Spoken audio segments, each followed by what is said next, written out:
The playoffs are here, and you can predict the action all the way to the finals with FanDuel Predicts. Predict the spread, the total points, and even the game-winning moments that make the playoffs. Sign up and get a $25 bonus with FanDuel Predicts. Offered by FanDuel Prediction Markets, LLC, a registered futures commission merchant. 18-plus bonus is non-withdrawable and expires 7 days after receipt. Trading derivatives involves significant risk and may not be suitable for all investors. Manage your activity with their consumer protection tools. Restrictions apply. See terms at FanDuel.com/predicts/bonus-offer-terms.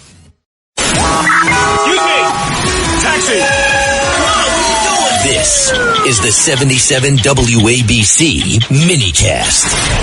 Boy, a lot is happening in Albany and also a lot in New York City, too. We got a lot going on. And who better than New York State GOP Senator there, George Borrello. George, what is happening? I saw that, they asked for the extension, of course, on the budget. We've got a huge budget gap. Where is this going? Because this seems like a mess. And in the meantime, Governor Kathy Hochul is meeting with Ken Griffin trying to calm him down.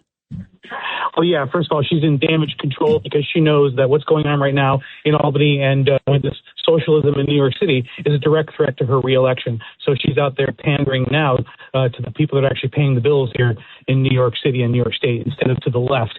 And that's really why we are where we are. The holdup in Albany is because she is trying to convince her far-left colleagues that they need to stop harming New Yorkers and causing more problems and instead try to put a pause on some of those harmful things in that's going on in state policies like the radical climate agenda and the pro-criminal policies. And she's in a desperate attempt to try to get herself reelected. She's now delayed this budget by 4 weeks and more to come. Ed Cox. Yeah. Senator, there are motions now going on in the legislature by the Democrats to do interim redistricting, to change the Constitution, and also to take away from the executive the huge powers that the executive has over the budget. Oh, tell us what's going on with those. Well, they've already made it very clear, even prior to the most recent Supreme Court decision, that they want to introduce legislation so they can do mid-cycle redistricting, gerrymandering at their will. This has to be done by a constitutional amendment. We need to amend New York State's constitution, which is not all that easy, but with one-party rule here in New York State, it becomes much easier. There needs to be legislation passed in 2 consecutive cycles. So if they pass it this year before the end of the session in early June, which they intend to do, and then again next year, then it can go on the ballot and could definitely impact the 2028 election. But it has to be a vote of the people of New York State to change the Constitution. So we need to speak up and speak out and let people know that this is just more dangerous one-party rule gerrymandering that's going to make New York an even more expensive and more dangerous place to live. And giving them more Democrats in Congress and in the state legislature is not going to make things better. It's going to make things far worse. You know what I'm concerned about, State Senator George Borrello, is this elder parole bill. The judge and I were talking about this earlier. This is shocking. Okay, just an example. The guy who killed Officer Diller, Jonathan Diller, the NYPD. Was sentenced to 115 years to life. Yes, but under this bill, potentially, once you turn 55, if you've served 15 years, you could get out. They're looking at this bill in Albany. No, and Senator, it's a serious bill that they're pushing. So at 55, you're entitled to a parole hearing, and every 2 years thereafter, or every year after, they're entitled to a parole hearing. So what they're doing is they're trying to push these people out of prison where they belong because they're a threat to public safety. They've done enormous evil. Your thoughts? Well, this is as serious as any of the other pro-criminal laws that have passed in New York under one-party rule, and it's even worse because people might say, well, a parole hearing is only a hearing, but we have a radical parole board that has been radicalized by putting former murderers even sitting on the parole board and others, and they have been releasing people that should not be on our streets.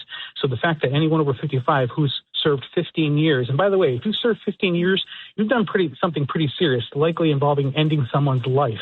And the fact that they are going to get that parole hearing in front of a parole board that will likely release that person into our community is very troubling. Well, Senator, I'll tell you what troubles me.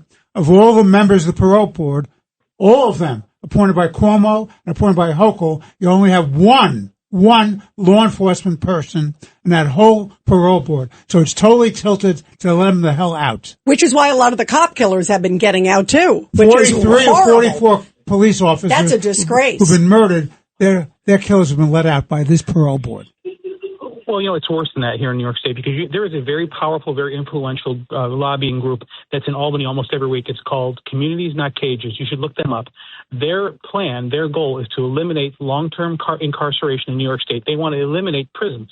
They believe that murderers, rapists, pedophiles can be on our streets in our communities with maybe an ankle bracelet on. That's their ultimate goal. And unfortunately, what we see in our prisons now, the chaos and violence that Governor Kathy Hochul has not addressed, is only fueling that fire. Democrats in New York State, in the New York State legislature, want to make New York the first state in the nation to eliminate prisons, and that's the ultimate goal. Does that mean that everybody could go to the subway and push everybody into the subway oncoming train?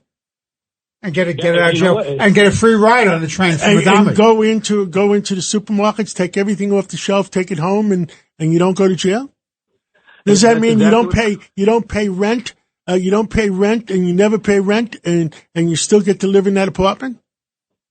Unfortunately, that is the goal. And John, you're absolutely right. I mean, people are not being held accountable for their actions here in New York State, and it's getting worse. And unfortunately, you have Governor Kathy Hochul, who, if she is reelected, will coalesce to all those things. Right now, all she's trying to do is press the pause button in order to get herself through November. But once that election is over, if she is reelected, she'll hit the play button, just like she did with congestion pricing after the election, and let all those horrible things move forward. So don't be fooled, folks. Don't be fooled by whatever happens, whatever trickery goes on as part of this budget or beyond. The goal is to push ahead with these harmful, dangerous, radical policies. They're just trying to hide them for momentarily to get reelected. Senator George Borrello, thank you. From Chautauqua County. Thank you. See, I know how to pronounce it now. Right. Ed and I have been together in Chautauqua. Yeah, we have. Thank you so much for coming on. And please, thank you for alerting all the people in New York State, because the people in New York State have to know the truth. And what do we all stand for? Truth, justice, and the American way, for sure. God bless. Yeah. Thank you. And we'll talk soon.